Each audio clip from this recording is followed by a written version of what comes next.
Shag and Syd shoot the shiz, yeah. Which you probably know about Night Vale. Right? Yes, I have at least heard of Night Vale. Yeah. You not listened to Night Vale? It feels like something you'd be into. I think I have at least some of it anyway. Yeah. But it's a podcast, right? Yeah. It's a weird, like, in-universe special, like, this is a character that the guy's playing. He's a radio show host, you know? Yeah, right. And there's events that are happening around that he's telling you about. But it's still a podcast. It's all audio. Yeah. Right? Sleepy Cabin was a bunch of the old Newgrounds guys, which, if you don't know that crowd, extraordinarily tight-knit. Yeah. Right? Like, which there's only, like, 15 or 20 notable Newgrounds animators and game makers and stuff. So, like, it wasn't hard to really be like, oh, it's not a diverse crowd of people, you know? As much as, like, I say that, and some of them are from here or there, all over the world. Yeah. But yeah, Sleepy Cabin was just that. A few of those guys getting together and just bullshitting, because they have so many stories of, like, just being weird people in places that you shouldn't be weird. Yeah. It was. I think I might have heard one of them from like a camping scenario. Yeah. Maybe one of those. Yeah. Remember how it goes. Yeah. I've also shown you the stuff that's like Mandalore's podcast called Please Stop Talking. Yeah. I've probably shown you the Mandalore stories especially, but that might be what I'm talking about. Oh yes, yeah, especially if you're talking about the camping one where he's got like the schizophrenic kid. Yeah, that's Mandalore. That's Yeah, and I don't actually listen to the Please Stop Talking podcast. That's the Mandalore's bits are the only ones I know. But Mandalore's also the only creator out of them that's consistently on there that I know. Occasionally a guy called Shammy will show up. His YouTube channel is called Shammy. I don't know his actual name. Okay. But yeah. Just, and obviously for stuff that has actual visuals as far as podcast goes, the Joe Rogan podcast is a podcast. Yeah, but, that's what I was thinking. Which, of course, you can just listen to it. Yeah. Well, I was gonna say you don't lose anything, but Joe Rogan is the guy that's like, Jamie, can you pull that up? Yeah. Yeah. And, and that's what I was thinking. We could do something like my first idea was useless superpowers. Oh yeah. And here, hand me my phone. Yeah. I found one. I guess I didn't have to unplug it. It's. I found one. Let me see if I can pull it up. From Reddit. It's one of these. It's budget superpowers. The first one is the ability to pull food towards you. Alright, while I read these, my question to you is, which of these would make a good hero? Which would really help society? Yeah. Yeah. Well, that's the thing. You asked a good hero, which I guess is different than asking what makes a good superhero, because a superhero fights crime. Helping something society. that would help society. Yeah. But immediately, the first one okay, so the question is from how far? No, exactly. Yeah. It just gives you the generic. Yeah. Okay, pull food towards you. Yeah. The second one is control your own body temperature, which I guess that wouldn't help society whatsoever. No. Wake up looking perfect. That would help. That would help me, which, of course, I am the most important member of society. It would help so many people if you looked better. Of course. Yeah. But, what is this? What's the green one? Prehensile hair. there's a superhero with that power. There's a new mutant, not a new mutant, an Inhuman. Sorry, Yeah. her name's Medusa. Yeah. Mind you, her hair is also as strong as steel, and pretty much just she's Mr. Fantastic, but her hair. Yeah. So like, I'm already out of the ones we've mentioned. That's the one I would pick. Yeah, so I do far. have the hair for it. Yeah. Um, All right. The next one is make rain go away, come again the next day. that. Wait, can I keep doing I that? don't know. That's yeah, just the it's generality just of the it. generality of it. Yeah. The next one is plus 2 inches to anywhere. Well, and that's what it says. It doesn't say to your body. It just says plus 2 inches anywhere. anywhere. Done. Done. That, okay, so this, okay, I know which one helps society the most now. At least part of society. Like plus 2 inches to DNA. Yeah. Like what would that even do? What does that mean? And how many times? Because plus 2 inches implies you can add 2 inches. What if I just keep adding? What's gonna stop me? I would assume that you can only add the 2 inches. Like make this building 2 inches Just taller. Yeah. But, like, I take a steel beam, right? Yeah.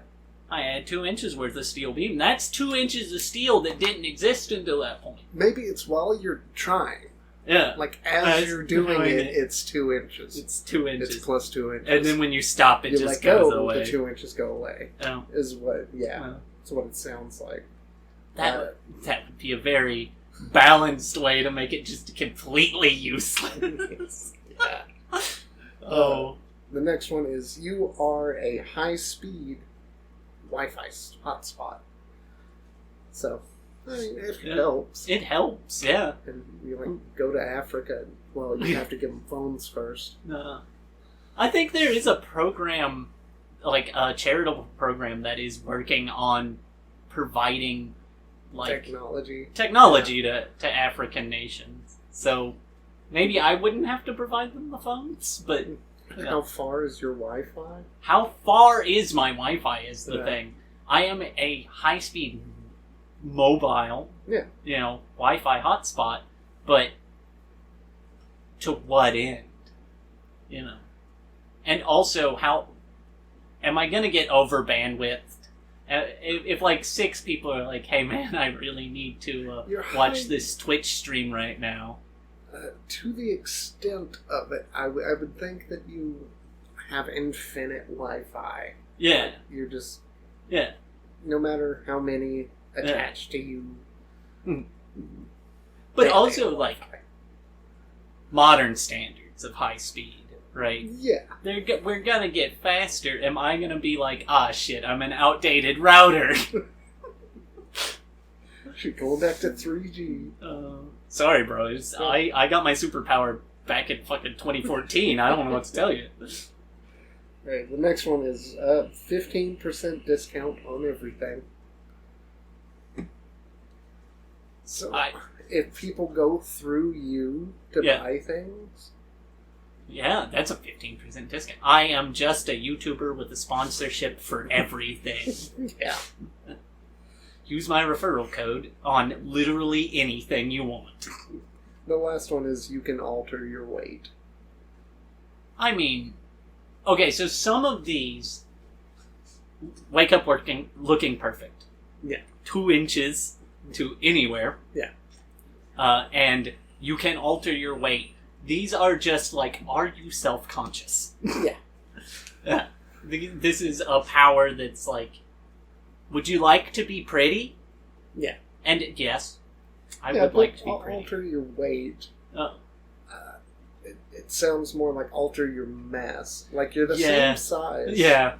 If you are, 300 pounds at 5'2", you're still going to be 300 pounds, but you can weigh as light as a feather. Yeah. Which kind of, I feel like you could fight crime with that one. That one feels like you could fight crime with that. Grab balloons that have floated away. Yeah, you could make yourself weight. You would have a form of flight, I guess. Yeah. You could. Yeah, you could leap tall buildings in a single bound. Yeah. You could. You could fall from any height. Yeah. And because, just adjust your weight on the way down. Yeah. Yeah. You know, that you would be incredible. That is the one that I think would be most incredible. Obviously, like I said, there is a superhero who has prehensile hair. Yeah. Mind you, with a lot of extra benefits. Oh, yeah. But, yeah, just that. What could you do with that? What could you do with that? I get, like I said, it is... if your hair was really long, you know. Yeah. Just, like, super long. Well, I assume you can still grow your hair. Well, yeah, exactly, right? So you grow out your hair, but, man... One day you get caught in a fire and it singes off, you know. It's I was thinking, like, it gets caught in a machine. Oh, yeah. And if it's that strong, you can't. Well, that's... It never says anything about it being strong, right? Yeah. For Medusa, I think her name's Medusa, of course her hair is extraordinarily strong. It gets caught in a machine, she just rips the machine apart. Yeah. Your hair gets caught in a machine. That stuff, it's coming out. Yeah. But, like, you know, you could carry several guns. You could be... What is that? I thought it meant, like, it had strong tension. Prehensile is like a monkey's tail is prehensile. They can control it. Like a limb. Oh, that makes it so much different. Oh, yeah. Yeah. Yeah. It's amazing, right? Like you would be quite, an interesting. Of course, like I said, Medusa, her hair is, kind of like Mr. Fantastic, so stretched way out. Even I have long hair. Yeah. It's not as long as my arm. Yeah. Anything I wanted to grab, I'd have to lean into. No, but there are people that have grown it to their feet. Yeah. So amazing. It can be 6 feet Yeah. of whatever you need. Yeah. You can look like those anime characters where, they get the power up and their hair flows out. Yeah. Yeah. That's... Go Super Saiyan. Yeah. Yeah, just all straight up. Oh, man. The pompadours? The pompadour. You could have a very nice pompadour. Yeah. But yeah. Curled just right. Yeah. The Wi-Fi hotspot, because the initial question is which one would help society the most. Yes. Right? The other thing is... Well, which one could you use to help society the most? Well, like I said, me looking pretty, that helps society a lot. So much. Really. It's just everybody wants to see me being pretty. That's it. I'm thinking the weight thing, because you could do a lot with it. You think so? It's just your weight, is the thing. It's just your weight. You could be a hydraulic press. You could. Yeah, you could. But I don't know. It doesn't make your skin any tougher. Tougher? No, I guess you would just be really heavy and then still... Like, ow! Yeah. Ow! Like crushing, you see the videos where it crushes like a glass canister of marbles. Yeah. Like, no, that it would not feel good. No. You would just... It would probably be, like, tension... It would just go in you. Yeah. Yeah. Yeah, it's not like you could pick somebody else up and fly with them. Yeah. Because as long as you're holding on to them, they still weigh the same. You're just gonna... floating above them. You could become a parade float. Yeah. Just have some people hold on to you, just tie some strings so you float away. Oh. But yeah. That is, what could you really do with it? Yeah. And like, I interpreted it changing your weight. Become skinny. Yeah. Right? But no, that's probably not... what they meant it for. Yeah, probably. But that's not what it says. Yeah. Right? It says alter your weight. Alter your weight. the rain, go away, come again tomorrow. Yeah. Yeah, like, okay, you might stretch in its definition. You might be able to prevent a natural disaster, like a hurricane, specifically. It would turn into a tornado. Yeah. But that's the question. Is it like any storm? Right? As far as I know, just rain. Just rain. Just you'd have the driest hurricane ever. Yeah. That's no. But I was saying, okay, let's assume you can, right? You can just, that natural disaster, just hurricanes, I guess, because tornadoes, not exactly a rain-based thing, and obviously the other one's tsunamis and earthquakes and volcanoes and no rain. Well, that happened on a sunny day, but you could prevent a hurricane longer for people to evacuate, right? Yes, you could. Yeah. That would help. Yeah. If you're running that interpretation of it, which I might have told you about this. Thor and Storm, the X-Men, right? They both have the ability to create storms, right? Yeah. I say this even though I'm about to contradict myself. Storm does not create weather, according to at least one form of canon. No, she moves weather. She moves it, Yeah. Which means that she could cause droughts in places just by accident. Yeah. You know? If she's constantly using her power to draw rain from wherever it was. Yeah. Like, oh, oopsie. Yeah. Didn't think about the socioeconomic problems that I was causing. But Thor, of course, no problem. He's magic. Yeah. Oh. As much as you don't think of the guy who, well, I don't know. He's a Norse god. I guess on the general public's idea of Thor, they might go, yeah, magic superhero. Yeah. Of course, comics in general, they have this argumentative idea of what magic is. Right? They do. Superman doesn't make any sense. But he's an alien, so he's not magic. No, he's not magic. It's innate. It's innate. Which some magic is innate. Some magic is innate. They immediately bring up Shazam. Yeah. The magic Superman. Yeah. But yeah, this reminds me, I remember last time I was here, I mentioned a superpower. And I remember what I was thinking. The ability to make other things invisible, right? Yeah, right. But just if you're touching them.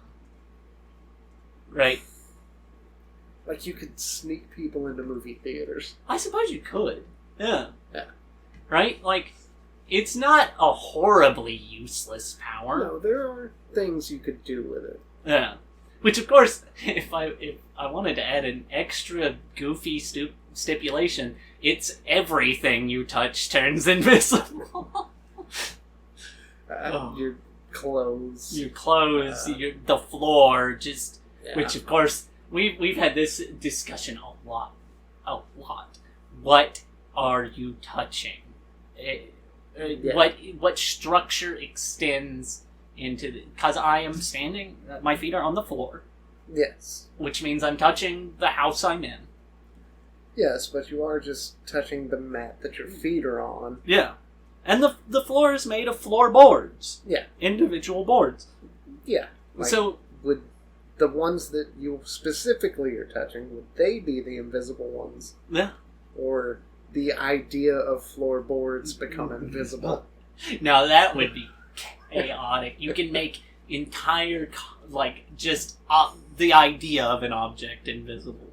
Oh man, that's Kingdom Hearts. In Kingdom Hearts 2, yeah. At the very start of it, you're playing a character called Roxas, right? Yeah. And his friends begin to realize that they can't even say certain things. Like, they'll mouth the words, but sound doesn't come out. Yeah. And they realized what they're saying. It's just like the concept is gone. Right. Right? Which, spoilers for the first hour of Kingdom Hearts 2, it turns out you're in a computer program. So what has happened is that it's just not there in the computer anymore. Okay. The computer is also somehow part of Sora's memories. Everything is. Yeah, everything. It's a old creepypasta post about how the kids' cartoon you watched is all in the memories of the main character. Ash is in a coma. Yeah. But yeah, just that idea that you could make a concept disappear. Right? Not permanently, just make it invisible to people. Right? Just what in the world? That would be so... Because immediately my brain was like, what if I made the concept of color invisible? The things... But then that would just be everything. Yeah, right? Yeah. Nothing would be visible. Yeah, nothing would be visible, because everything's a color. You might, if you're dumb, like me, go, well, it would turn everything black and white. Black and white are colors. Yeah. Yeah. You would just have nothing. Just literally render everyone blind in an instant. Which one's the absence of color, black or white? Black. Black is the absence and white is the... Every color. Every color. Yeah. Okay. Yeah. Welcome to color theory. Yeah. Yeah. But yeah. I was thinking, if you turn the TV invisible, would it still show? Because if it's producing the color onto the back of its invisible screen. Yeah. Yeah. That... I mean, yes, right? Like, the TV in itself being invisible would mean that the screen itself would be invisible, and thus you couldn't see it. Yeah, but as in, like, if you made a person invisible and they sneezed and you could still see the snot after it has exited them because it's no longer a part of them, the TV broadcasting... Yeah. Oh my god. This is comic book logic. Yeah. Realistically, if you were invisible, you would be unable to see. Yes. Right? Because light entering your eyes and reflecting on the back of Yeah. Yeah, it's not there to do so. Yeah. But at the same time, the very idea of being able to look at something and just go blip and it's gone and it's invisible. Yes. Right? That's so science fiction magic-y that, like, why not? Why would I not be able to turn everything but what the screen is producing invisible? Yeah. Right? Like, that makes just as much sense as my ability to do it. Well, absolutely, if it's comic book logic. Yeah. They, of course, at the beginning of the comic, you're not going to be able to control your powers, and you're going to randomly turn things invisible, but eventually you'll get down and control it better and be able to turn just that guy's eyes invisible. Yeah, they took my fucking eyes. Oh. Yeah. And, that's... Modern comics, I always complain that, like, everybody wants to write a Superman or a Batman story. Nobody wants to make, Johnny No Limbs, the greatest superhero of all times, my original character. He is both, completely disabled, but, the best hero we have. I don't know what world Johnny No Limbs exists in. I want to know his powers. If he's the greatest. His power is he has no limbs. That's his power. That's his power. He had limbs until his 13th birthday when his powers developed. And he lost his arms and legs. Actually, to be fair, there is a version of this character, this Rayman. Rayman doesn't have any limbs, he just has hands and feet. Yeah. That's a character, that's, But mind you, Rayman's power is not that he has no limbs. No. He can... What can Rayman do? He's... Doesn't he have, like, a gun? No, you're thinking of Mega Man. There's Mega Man. Yeah. And Ray from I think that's that character. No, that character's name is Axel. Mm. Yeah. Let me pull some obscure ass Mega Man out on you. You would know. I would know is the thing. Yeah. I know everything. No, but Rayman can like. I'm going purely on Rayman 64 because, and I'm going purely on like the last time I played Rayman 64 was probably more than 15 years ago. Yeah. But he can like throw energy balls. He can like key blast Maybe. people. I don't know if I ever played it. That's why I thought he had a gun because of energy balls. Yeah, and I think he uses he like throws his hands as like grappling hooks and stuff to do like platforming puzzles and whatnot. And then my brain immediately went. What I'm thinking of is Jak and Daxter. I just saw Jak and Daxter, but Rayman was there, and I was like, no, hold on, those aren't Rayman, the Beast character from Jak and Daxter. Yeah, absolutely, yeah, not Daxter. Yeah, which there's some grappling in Jak and Daxter, I think.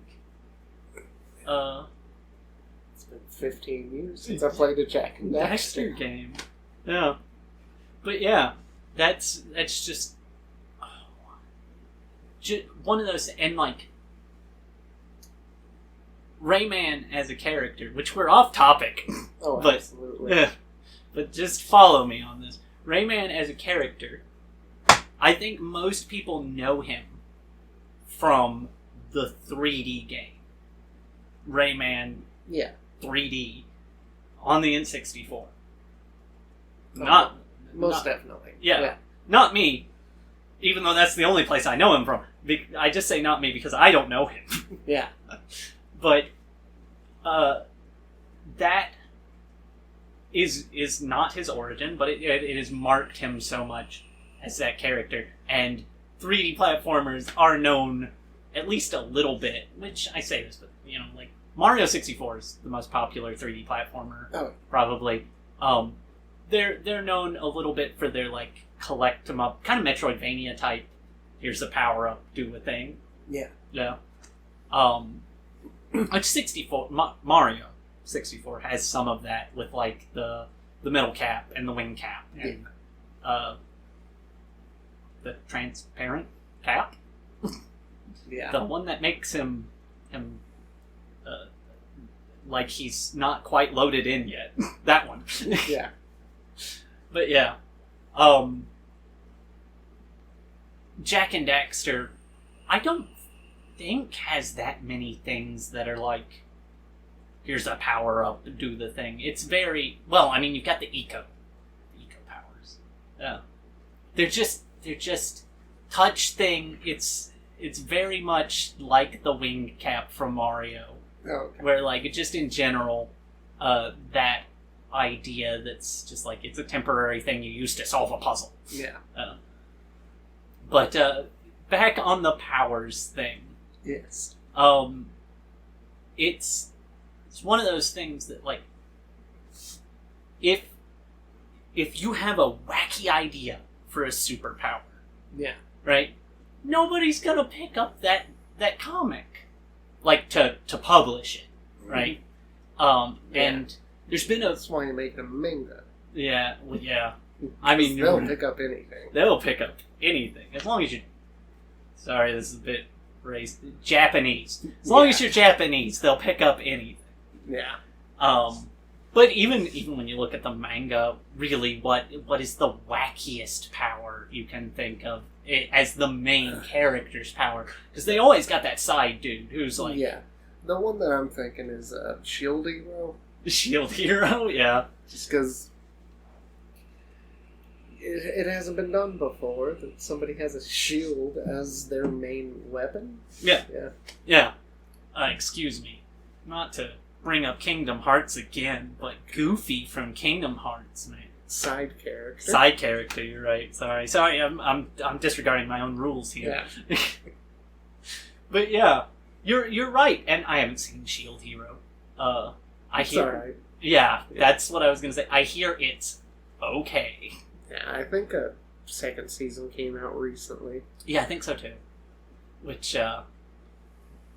yeah, I know people really don't like the main. Well, some people don't. I think some people do like the main character and kind of sympathize with them. Again, haven't seen it. Yeah. So Max wanted to watch it, so we did. It's, like I said, all right. yeah, it's just all right.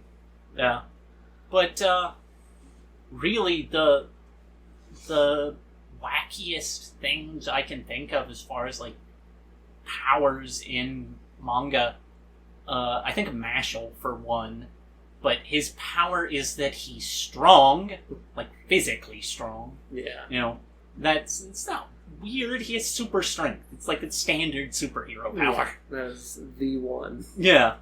The X-Men are the guys that have weird powers, right? Yeah. Like, Nightcrawler. Yeah, but his power is teleportation, right? That's not too weird. He goes through hell. Well, he goes through hell. Yeah.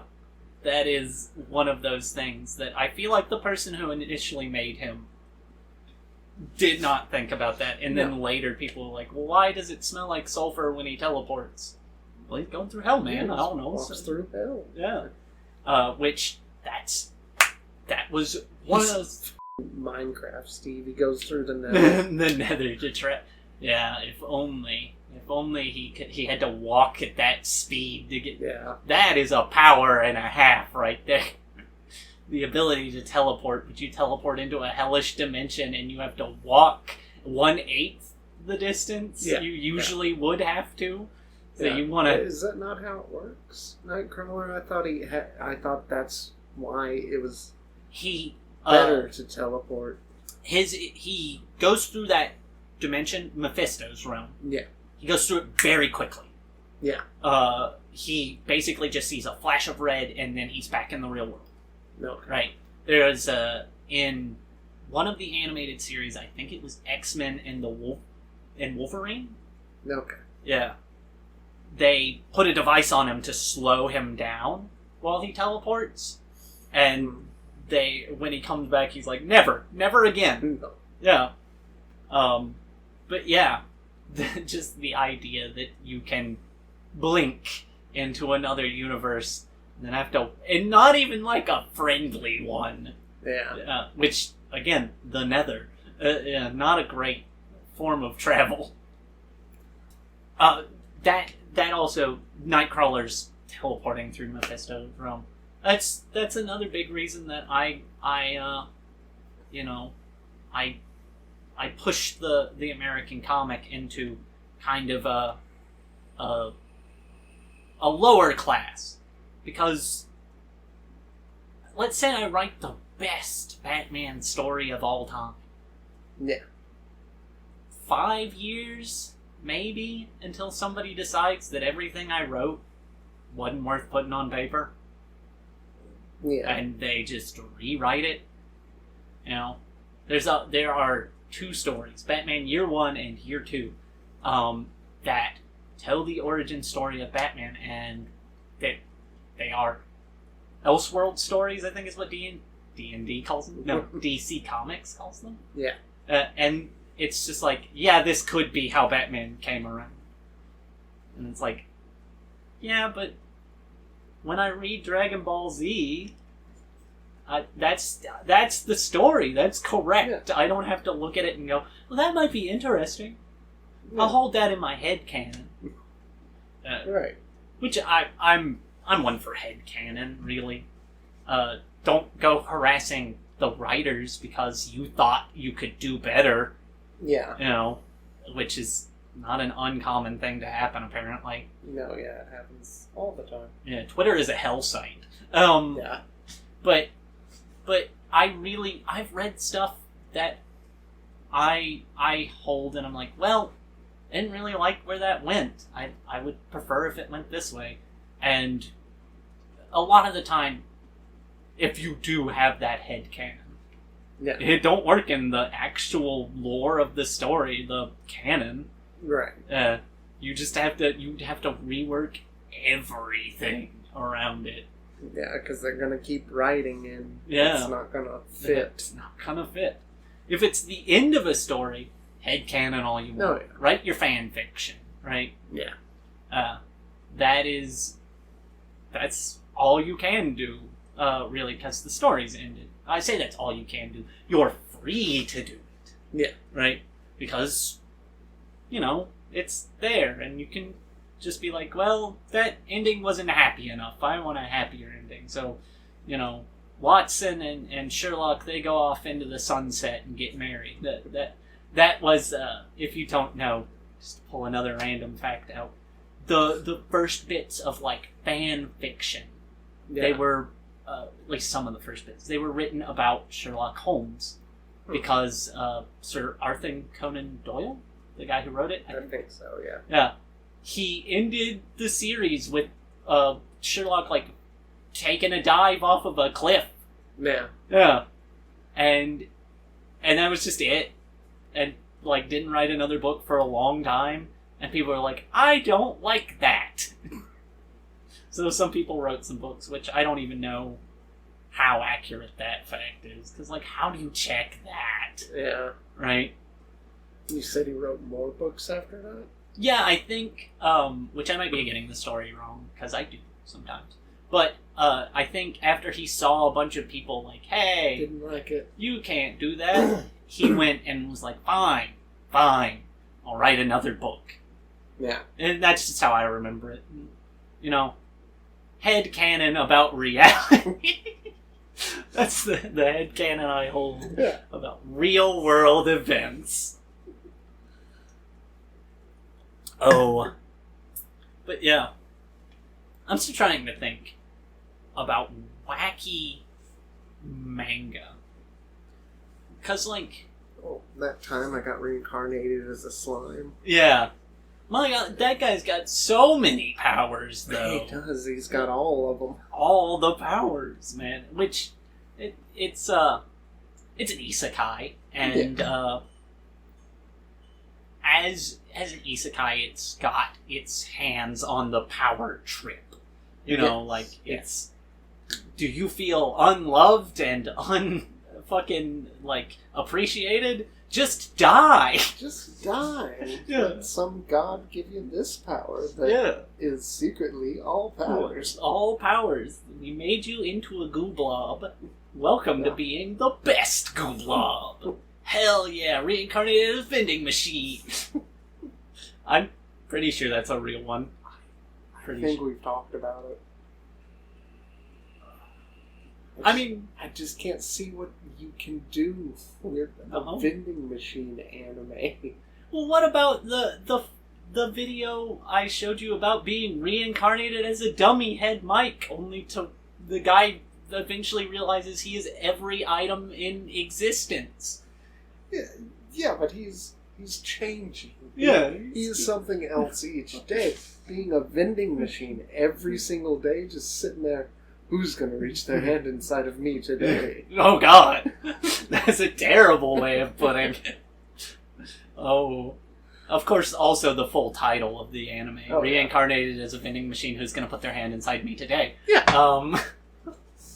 But yes, you've got a brilliant point.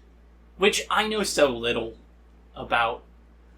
Again, I think it's real. I think I've seen it. It would. Yeah. But the question... see it getting greenlit. Yeah, right?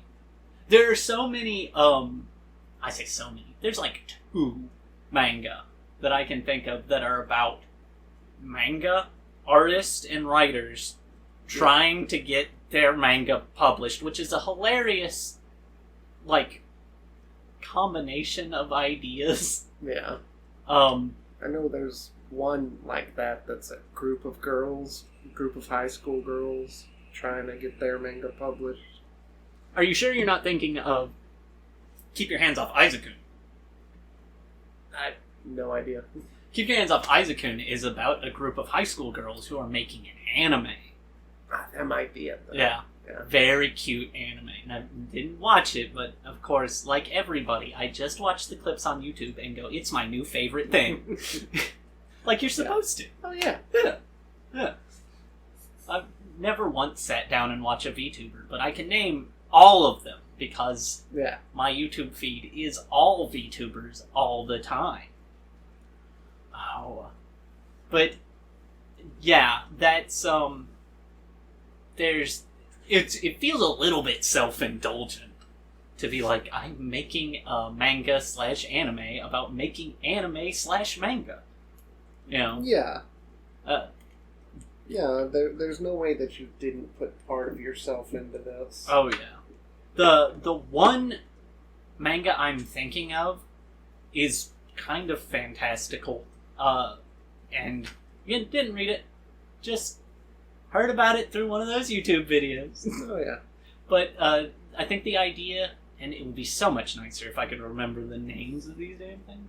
The idea is that this guy who has been working on getting a manga published gets access to, like, the Shonen Jump that comes out, like, 3 or 4 years into the future, and he steals one of the manga and gets them published? Or gets it published? And the person who wrote it comes back in time to be like, hey, you stole my idea. And if this isn't how this manga goes, and I'm just making this up, somebody write it. Yeah. Because that's... No, that's a great idea. Yeah.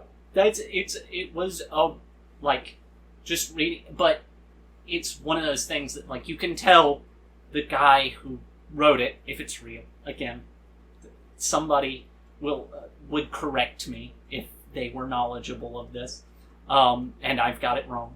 But you could tell just from the very idea that this person has submitted to Shonen Jump and had somebody go, it's not good enough. It's not good enough. Oh.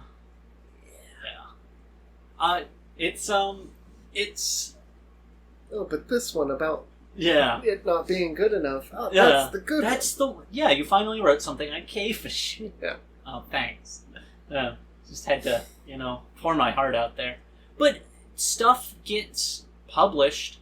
Like, here's one that I talk about a lot. Zip Man. Right? Yeah. And the guy who drew and wrote Zip Man was a My Hero apprentice. He was an apprentice of the guy who wrote My Hero. And he got 16 chapters. And Shonen Jump decided, well, that's not selling well enough. And it got canceled. End of story. Yeah. So it's like, even when you do get something that somebody looks at and goes, oh yeah, I'll give it a try. Right? Yeah, it's no guarantee. It's no guarantee. It keeps going. Yeah. And I wonder if they look at resumes and go, well, he got 16 chapters of this published. If they go, well, he only got 16 chapters, or if they go, well, he has proven he can do it. Yeah. Yeah. No, I was watching somebody, and they were talking to somebody else, and he was saying, I don't even look at anime if they don't have at least 30 chapters. Yeah. Because they probably aren't going to have more. Yeah. It's a very thin line of, are they going to make more? Or do people like it enough for them to make more? Yeah. Yeah. That's exactly it, right? That is one of those things. And sometimes you can get a manga that has 300 chapters, and it was in the middle of telling a story, and it's got to cut it off. Well, there are some manga with 500 chapters that aren't good. Oh, absolutely. That's obvious, right? That's just media in general. Oh, yeah. Yeah. Just... You've been into a bookstore recently? Not lately, actually. Yeah. There is parts of the bookstore I don't even look at. But sometimes, I look at something and it's like, Rebecca Jones, and the title of the book is like Wolf Blood. And I go, okay, This has got to be the first in a series of books, because who's going to make more than one of these? Look it up, and there's 12 of them, and I just go, okay. It really cements the idea that the media I consume is directed towards me, for one. Yeah. Right. It fits in my niche, and there is so much more stuff out there that you don't know exists because you didn't look for it. Right. Yeah. And manga especially, like walking down the manga aisles, I will look at each one, but I will gloss over just so much stuff and just not even pay attention to it, because like by the time I've looked at the 300th different manga that I have no clue about and am not willing to pick up because I don't know, it's how heavy are the weights you... No, I'm not going to shit on how heavy are the weights you lift. That's a good one. No, you got wolf blood in my head now. Wolf blood. Oh, what was... There's an anime that a buddy of mine watched, and all the way through it, he was watching it and going, it's bad. Yeah. It's bad. I think it's called, Wolf something. It might be called Wolf Blood. It might be called Wolf Blood.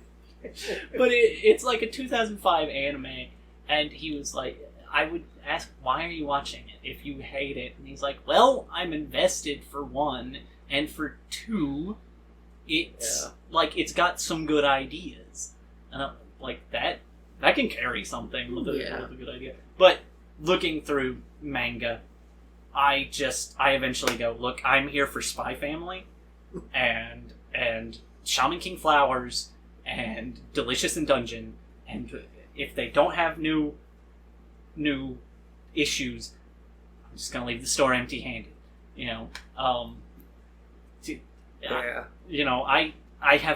read One Piece. I am not gonna start collecting the manga for One Piece, because even when I go to like Barnes and Noble and look at the shelf, it's like 140 to 162.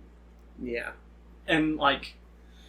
Right. I'm different in the sense that I don't want to get something that I can watch. Yeah. I don't want to get a manga that I can watch. Ah, I see what you're saying. Like an anime that has come out. Yeah. And if I do get a book, any book, I want it to be a one-off. Yeah.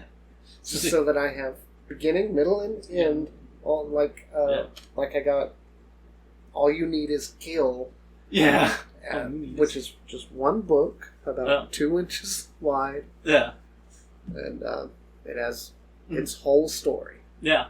Those are the ones I do pick up, to be fair. Like, again, I mentioned this occasionally.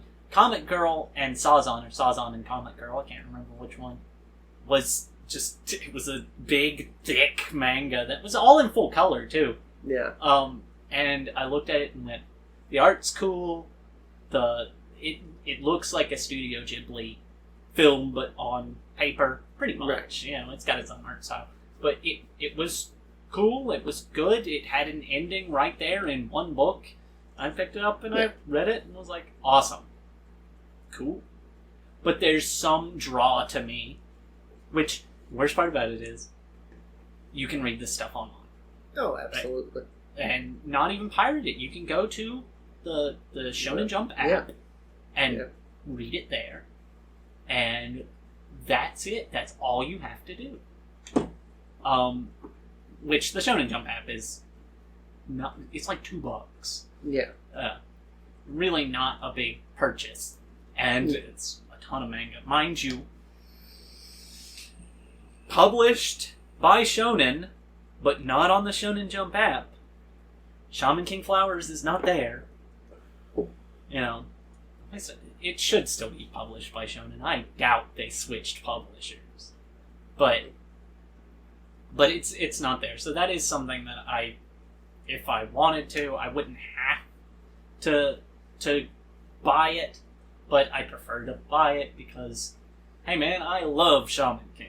Yeah, that is right. one of those things. It's almost all of my purchase decisions for media at this point are because I like the people that make it, or I like the product and want to see more of it. Right. Yeah.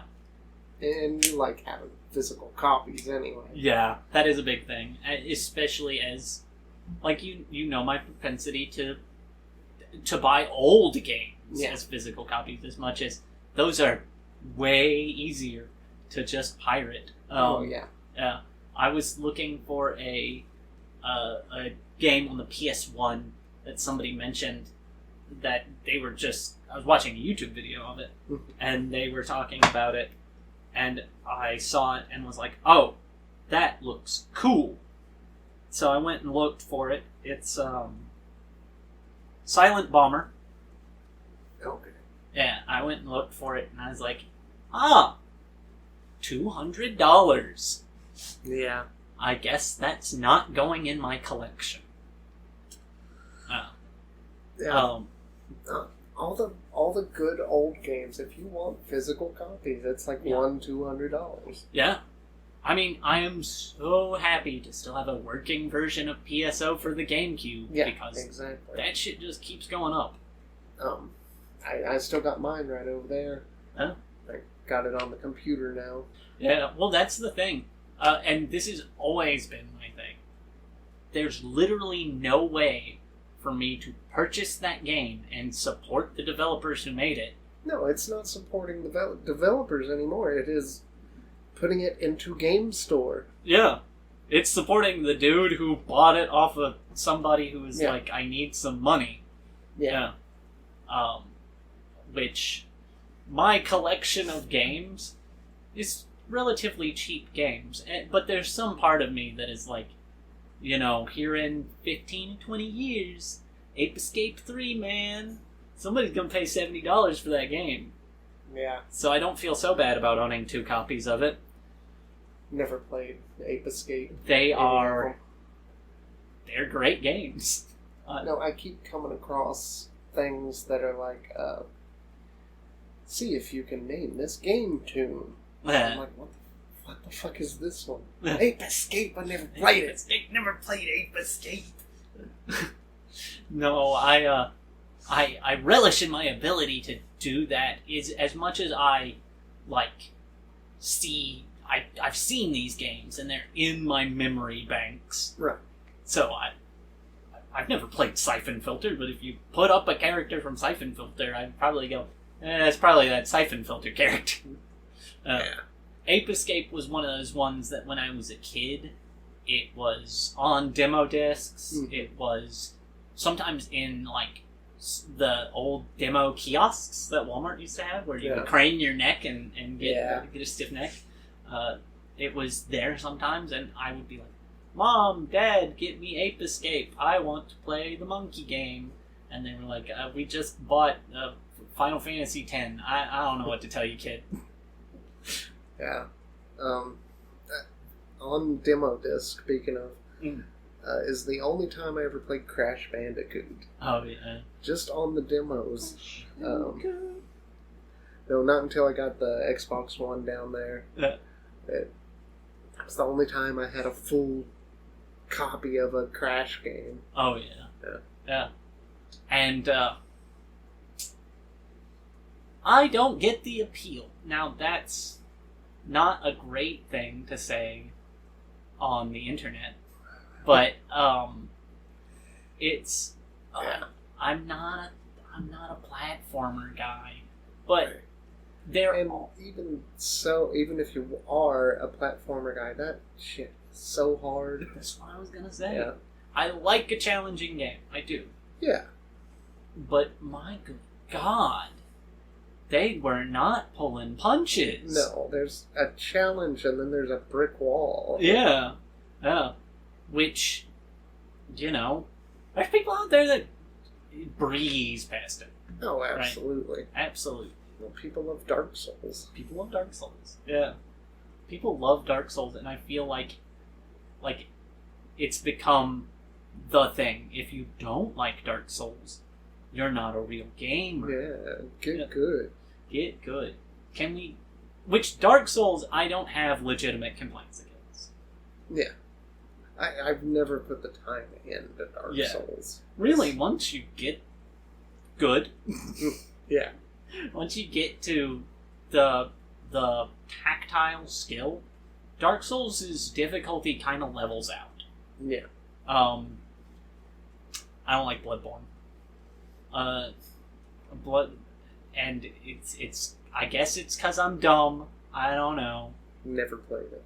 It's just it doesn't feel correct. I hear that's the hard one. Yeah. Well, you get the same crowd. You get the same crowd that is like, no, it's not hard. You just gotta get good. Fall into the mechanics of it. Fall into the mechanics. Learn to parry. Yes. It's like, yeah, but why does my parry have ammo?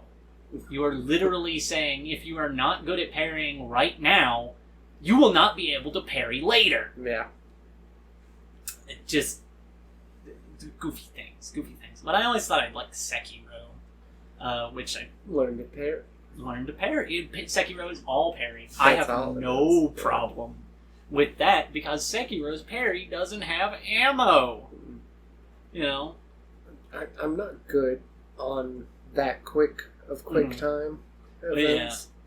Yeah. Well, you know. Like, what was that? Like, anime-ish game that came out recently. It's a beat game. Oh. Playing the beat. Time Rush or something. Yeah, Hi-Fi Rush. Hi-Fi Rush. Yeah. Yeah. You play for like 4 hours until you get to a parry. Yeah. I get to that parry and I'm done with the game. Yeah. Well, you know me. I am... Even when it gives you the beat, parry, beat, parry. I can't do it. Yeah. It's on the beat, bro. Yeah. Just time it. You have the instrumental knowledge. I know. Yeah. I don't have... I don't know if it was from the control to the console or what, but I press it and no. Yeah. Nope. Wrong. Yeah. That could just be it. You know, you were talking about the latency of your recording earlier, and it being like snap, snap. Right. Yeah, that could be it. And a big part of it, I was playing Rhythm Heaven on an emulator, and again, I have no rhythm. I am in rhythm hell. But some part of me was like, no, this isn't my fault. I'm pressing it on the beat. The emulator's just slow. It can't be. I'm not bad. You're bad. Not me. Not me. I'm perfect. I'm always perfect. Yeah. Oh, but yeah, and that's one of those things. It to me, parrying in like Dark Souls is not a rhythm thing. It's a tension thing, not an attention thing. No, like tension. Yeah. Yeah. Where like, if I mess up a parry, it's because I was jumping the gun. I know getting hit by that dude is gonna chunk my health. Yeah. So I was like, it's now, and it wasn't. I needed to wait half a second. I'd rather block, take some damage. Yeah. That's what I do in Elden Ring. I sword and shield. Yeah. And I block. I take some damage because I know if I miss the parry, I take a full damage. Yeah. You could take partial damage. You could take partial damage every time, or maybe none, maybe all. Well, there is a weird thing that I've never been sure if it's intentional. Mm-hmm. When you parry in Dark Souls and Elden Ring, if you time it just wrong enough, you will do the parry and you will take less damage than you usually would. But you won't get the parry. Yeah. Okay. Yeah, so it's kind of like you half blocked it. And as far as I'm aware, it's a quirk that's not supposed to be there. So, like, all it is that you were holding your shield, and it hit your shield, and you did the parry, instead of the usual, like, lock of animation. Yeah. But, at that same time, the whole parry thing, you know, I play bullet hells, and bullet hells are, like, 100% just... There's going to be a point where there is a million things you're looking at, and if you move just a little bit too far, dead. And if you move just a little bit too soon, dead. So it's like parrying, but constantly. Yeah. So that is one of those things. And mind you, if you gave me a game where the enemies flashed red every time you could parry something, right? It would be too easy. I would be on that shit like white on rice. You couldn't stop me. I'd be parrying like mad. No, but in games like Elden Ring, you get to your first guy and you figure him out. You're sitting there figuring your enemy out. Oh, this is just your base guy. Yeah. And you're like, all right, he does swing. On that third swing is a good chance to parry. And you finally get good at killing this one guy. That one guy. Yeah. And so you can kill those guys. Yeah. Until you've learned this guy and this guy and this guy and this guy, and then forgot that this guy, the original guy, even existed, and you're like, oh shit, how do I fight him? Yeah. And because you're later in the game, there's like 6 of them. Yeah. Yeah, and that was my thing about Elden Ring's bosses as well.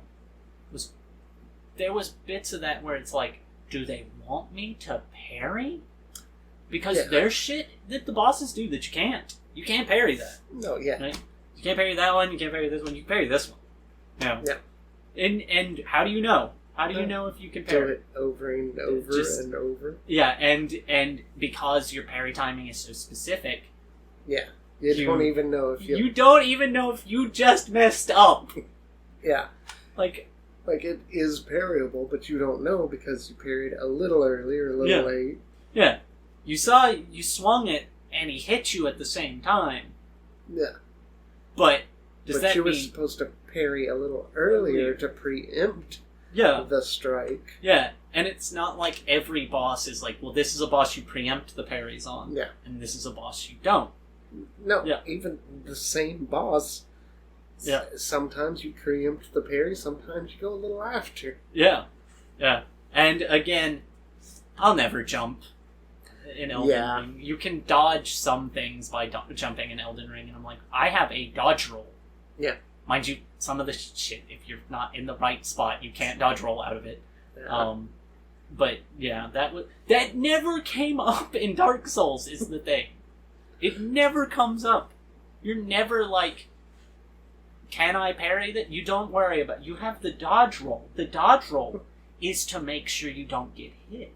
Yes. And almost every move I can't think of a boss in Dark Souls that was like, when he does this attack, it doesn't matter how you dodge roll, you can't get out of it. No, you could almost indefinitely dodge roll out of things unless you were just in the whack-ass most weird position. Yeah. Yeah, like under the gaping dragon when he fucking swings around.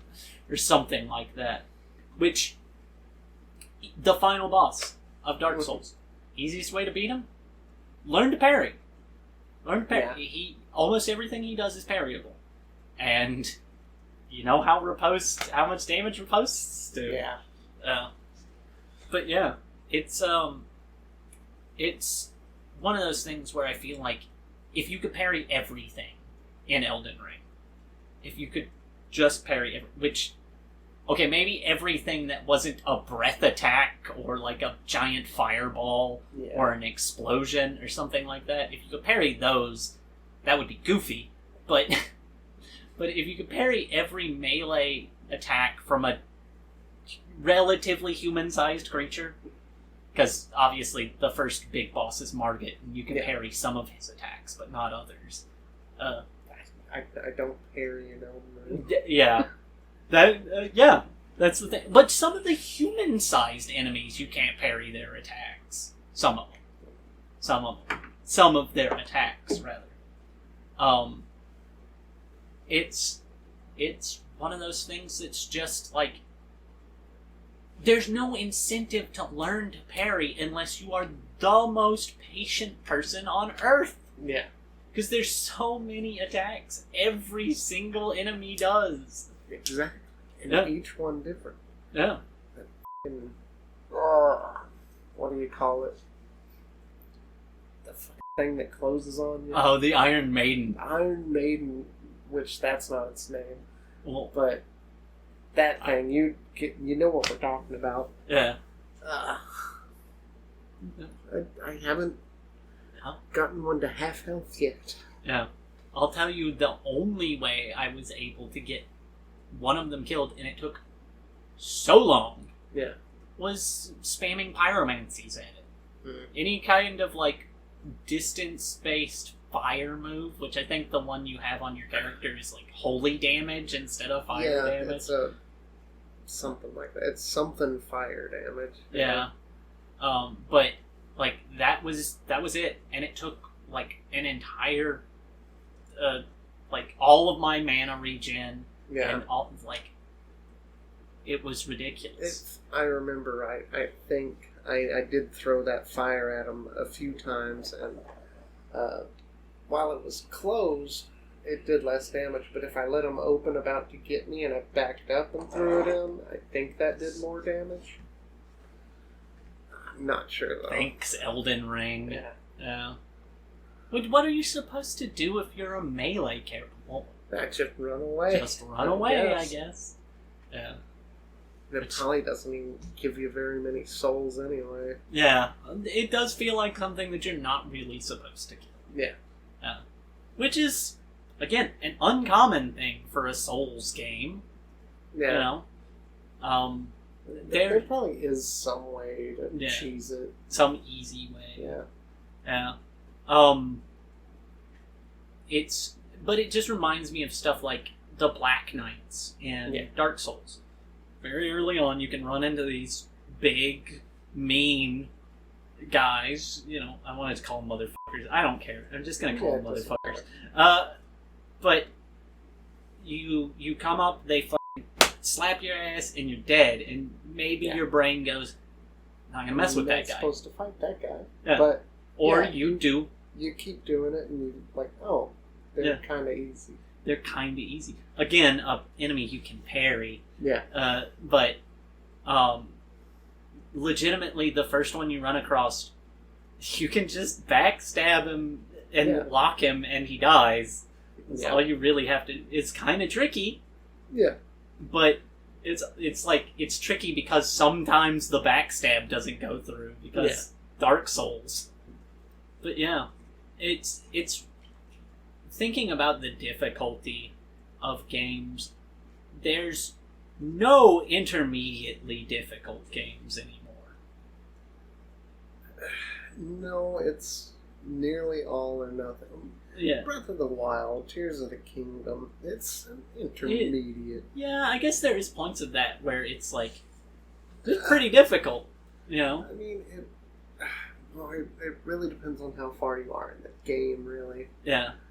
But that's, difficulty curves. Of course, in an action game, if I threw you into the final boss of Devil May Cry, which, to be fair, the final boss of Devil May Cry is hard for people to beat after they've played through the whole thing. But, that it's going to be a lot harder than the tutorial boss of Devil May Cry. Oh, yeah. But people kill Ganon with a stick. People kill Ganon with a stick. To be fair, I'm assuming the way that they do that isn't physically difficult. It's an exploit, right? Yeah. Yeah, it's frame perfectness and all that. Yeah. Which is almost luck. Which, sorry to the speedrunners out there. Frame perfect stuff is... There's some part of it that's just like, well, I felt like I pressed it on the right spot. Yeah. Oh. Let's hope. Let's hope. Because that's part of how that they kill Ganon quickly in Breath of the Wild, is they glide in to it before the cutscene happens, shoot an arrow to a specific spot as they're landing into the cutscene. Yeah. And it, like, one-shots Water Blight. Oh, yep, goodbye, Water Blight, Yeah. gotcha. Yeah. Yeah. Well, there you go. Yeah. An unintentional mechanic. Yeah. Or say unintentional mechanic. Like it's just part of the game, but we didn't mean for it to be there. Which, yeah, right? I guess that's true. Yeah. But yeah, there's always going to be some portion of people that are going to want to break things. Oh, yeah. That's speedrunners. Speedrunners, yeah. In general. Which, you know, with the name, you might assume that the very heart and soul of it is doing it fast. But I almost feel like that's not quite true. I feel like the heart and soul of speedrunning is how broken can I make this? Well, yes, if you could frame one, Link, wake up, frame two, end game. Yeah. Just somehow you back roll into the end credits. Yeah. Yeah. Yeah. Very Ocarina of Time, where you gotta drop the fish and line yourself up and jump into the final Ganon fight, right? That the desire to do that is, of course, I did it because it was faster, but it's also I am willing to do whatever it takes. Over and over and over and over. Do it a little faster every time. But not only that, do it. Break it. Break it. Make the progress however I can. You know, really exploit the mechanics you've given me. Really, really work into that. And it's just one of those things which it's attributing a nebulous idea to an entire group of people. Sometimes just going fast is what we want, you know. Yeah, Sonic. Gotta go fast. Gotta go fast. The weird part is, a game about going fast, but I don't see many speedrunners of, like, Sonic games. Because it's less breakable. You would... I mean, it's less breakable in helpful ways. Yeah. Look at Sonic Adventure. Yeah. You mean don't hold right while I'm going through this loop-de-loop, or Go I'll forward? fly? You mean don't go forward? Or? You mean fly off into space? Death. Damn, not here. Sorry. Shadow the Hedgehog. Not Sonic Adventure 2. Don't think Shadow can curse in Sonic Adventure 2. Why not? Faker.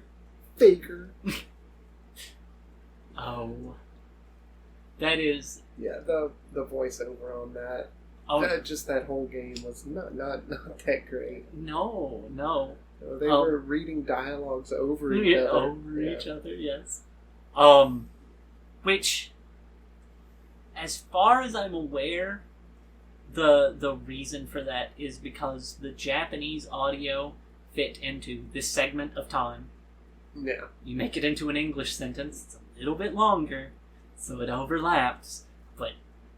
You could change the sentence up. You could play it, realize that there are two audio files going over each other. Perfect.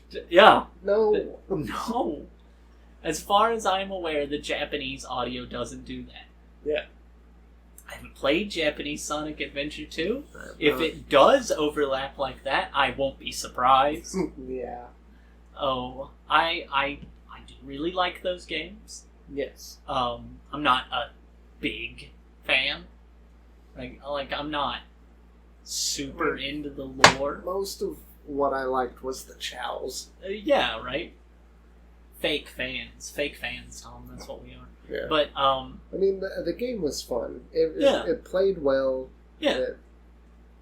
It did good. Sonic Adventure 2 battle. Sonic Adventure 1, not so much. Well, I've been told that the the port we play on the GameCube for Sonic Adventure 1 is just the worst port. It's just really bad and glitchy. Yeah. So having it on the Dreamcast. Speaking of games that are really expensive, the Dreamcast version of Sonic Adventure, whoo-wee, that thing is quite expensive. Yeah, I've got two of Sonic Adventure 1 and 2 of Sonic Adventure 2 in there, both for the GameCube. Oh, and I don't think any of them work. Yeah. The poor CD rotted games. It's a travesty, really. Yeah. Just in general. That's a nice part about being able to. The most efficient and easy way to play these games is to put them on your PC. Yeah, and emulate them. Emulate them. Which is nice because you won't ever turn on your GameCube and put in a disc and it say, no disc. Disc error. A disc error, yeah. Or plug in your memory card and it go, no memory, bro. I've never had a memory card have a problem.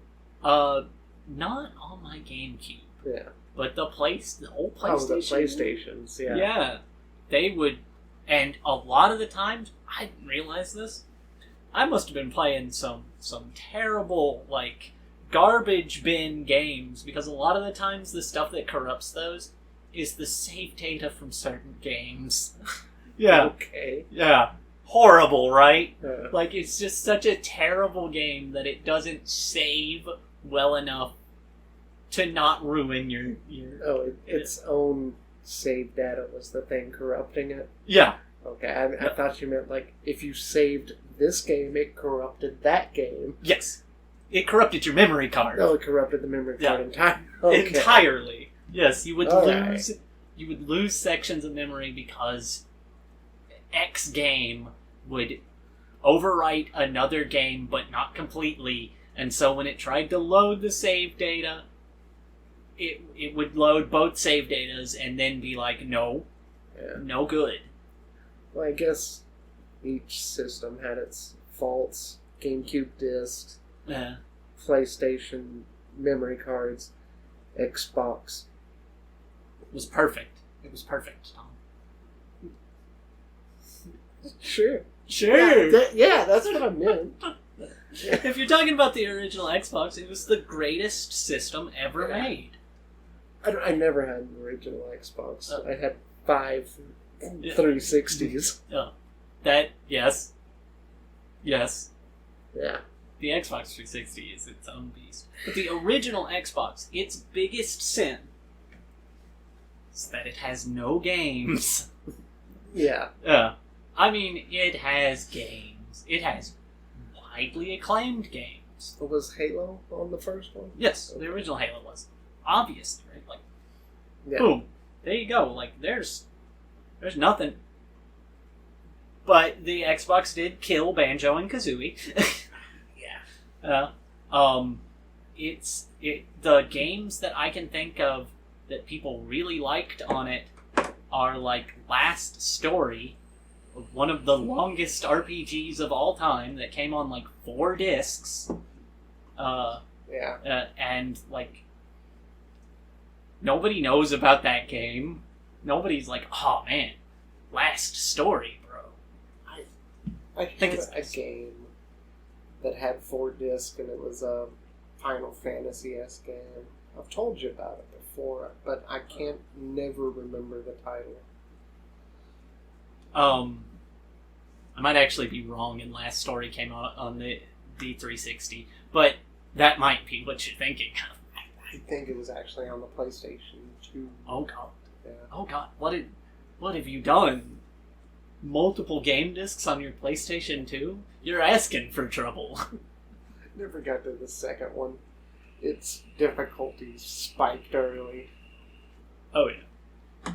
JRPG, right? Yeah. Always with these things. There's always that one boss. Yeah. You know. And it always seems to me like it's right after you get your magic user. Yeah. And then there's the hard boss. Yeah. Yep. your squishiest character? Yeah. Dead. Done. Peek your mic there for you. Yeah. Oh. But yeah. Yeah, that's Final Fantasy X. Final Fantasy X is not a hard game. That's Final Fantasy 12. 10 is just so long, I just quit. Oh yeah. Well, it's one of the shortest Final Fantasy games. I've never finished a Final Fantasy. Does... what is it? World of Final Fantasy, does that count? The one that's like the monster collecting game? I don't know. That's the only Final Fantasy game I've beaten. No, I have beaten one, which is really only a third of one. Oh no. The Final Fantasy VII remake they only did like a third of the game. I beat that one. I told you the story why it's taking them so long to make the next part of that? I don't know. Why? According to one of the developers, or one of the directors, they just forgot to make the next bit. No shit! Yeah, like they were just working on other projects, like Final Fantasy 16, and then eventually people were like, why is it taking so long for the next part of Final Fantasy 7 to come out? And one of the directors, or programmers, was just like, oh, we just forgot. We forgot that we were making that. We'll get it right out to you. Yeah. I really liked it because it's not a JRPG. No, it's an action RPG. I'm sorry, Sydney, specifically, because I know how much you love them. But I don't like them that much. No, and I have no defense for this. Like, oh no, you haven't given it a try, right? I was thinking about this, and I realized that there's categories of people as far as JRPGs go. You've got the people that you will play one JRPG and know that this is your genre. Yeah. Right?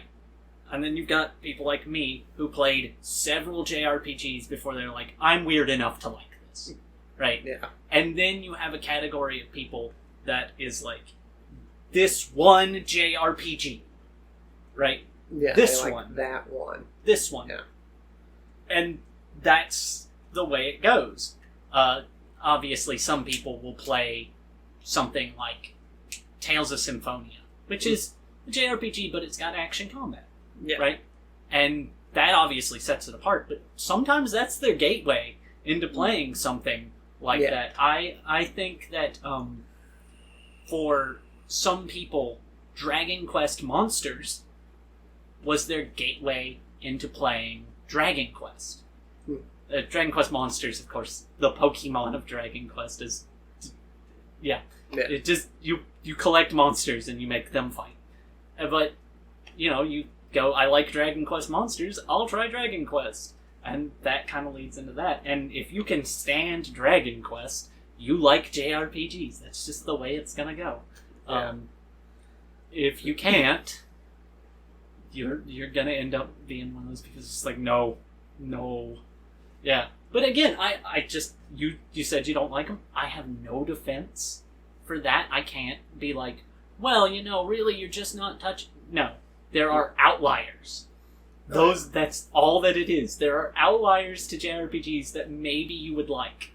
Right? Yeah. You would probably like Tales of Symphonia. You would probably like the Tales games. Yeah, I like action fighter games. Yeah. If I were going for anything like that, it would be one with action fighting in it. Yeah, which Tales has.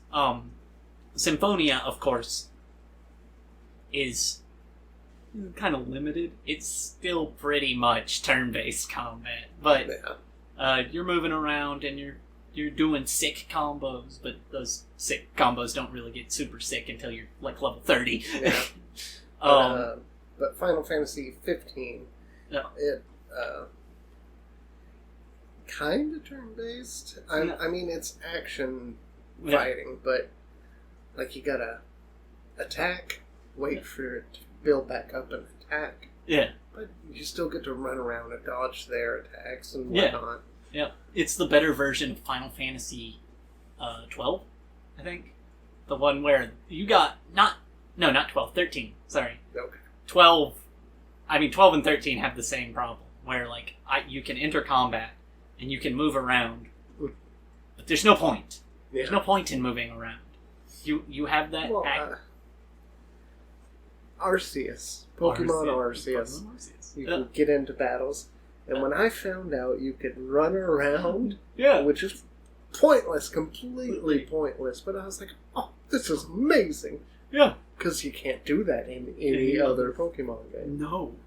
No, it's... Which I like Pokemon games, and they're technically a JRPG. Yeah, that's why I think that Pokemon is another one of those games I think is a gateway game into JRPGs.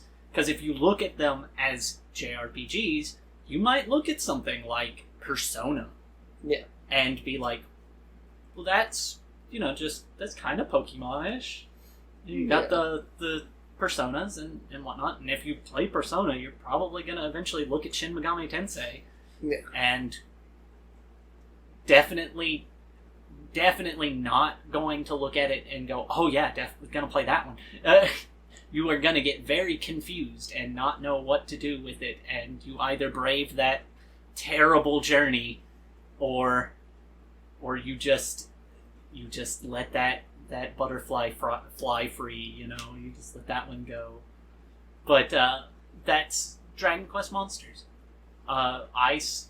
Way back when I was a wee little boy, saw it in a case at GameStop, and was like, first of all, the one on the Game Boy in America is not called Dragon Quest, it's called Dragon Warrior. But I saw it and was like, Dragon Warrior Monsters, that looks cool. And got it, and Game Boy Color game, just like Pokemon. Yeah. Played it, and was like, cool. I'm not as into it as my brother is. He adores those games, the Dragon Quest Monsters games. Not so much Dragon Quest. I kind of like Dragon Quest. It's not my flavor of RPG. Yeah. It's very much because I do play JRPGs first and foremost for their story, right? Yeah. Yeah. I will put up with a lot of bullshit and a lot of boring just hit attack combat for a good story. And Dragon Quest stories are almost 100% of the time, kill the evil wizard. Do it. He's the bad guy. Yeah. But that is a thing in a lot of JRPGs. Story is always great. Oh yeah. Yeah. It's one of those things that they rely heavily on that element. Yeah. More so than any genre of games, minus visual novels. I mean, it is right there in the name. It's a story. It's a novel. Yeah. It's just got pictures. And sometimes titties. But, story. Only the good ones. Only the good ones. Yeah. But yeah, that's just the way that it goes. You rely on certain aspects of games. Obviously, some of the best JRPGs, their stories are amazing. But what really sells them is that they have an interesting mechanic. Yeah. Lots of people like Chrono Trigger. I couldn't tell you what the mechanic in Chrono Trigger is, but they like it. Yeah. Again, one of those things that, I know I should play, but I just don't.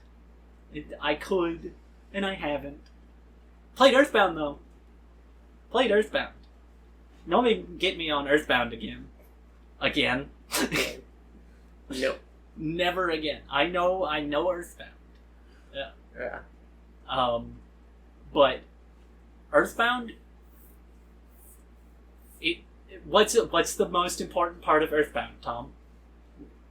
The dad phone. The dad phone, yes. Actually, no. As amazing as the dad phone is, it's just another element in its world building and story.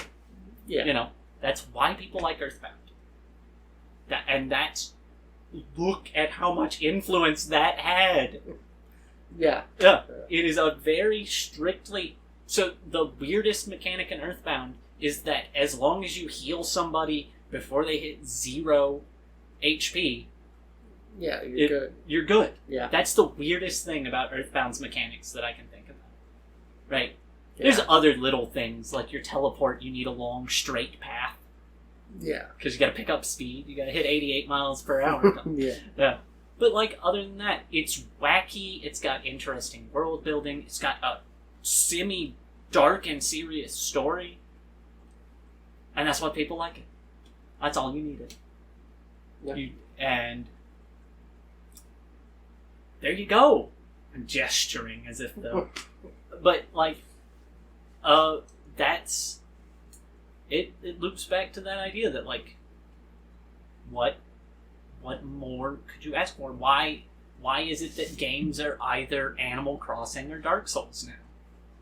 Which that's really reductive. That's really looking at, like, just the tiniest the bare bit. basics. Yeah.